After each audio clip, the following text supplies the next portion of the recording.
Hey guys, welcome to Quick Learn.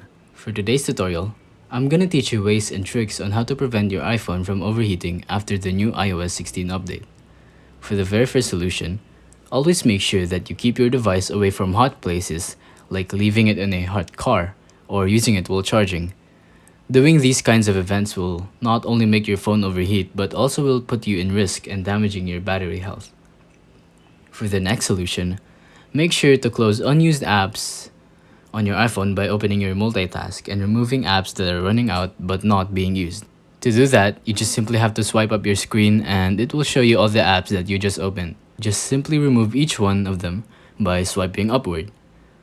Other ways to help you reduce overheating is by removing your notifications that are left unread. Sometimes notifications are not being noticed until they are full and packed and causing your devices to overheat. To remove them, just scroll from the top to bottom and then you will see your notifications. Just tap on clear all.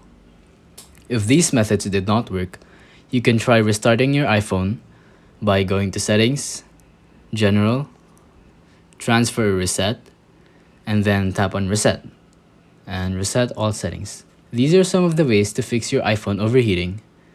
And if you think that was helpful, please consider liking, subscribing, and hitting the notification bell. Any comments and suggestions? Feel free to comment down below.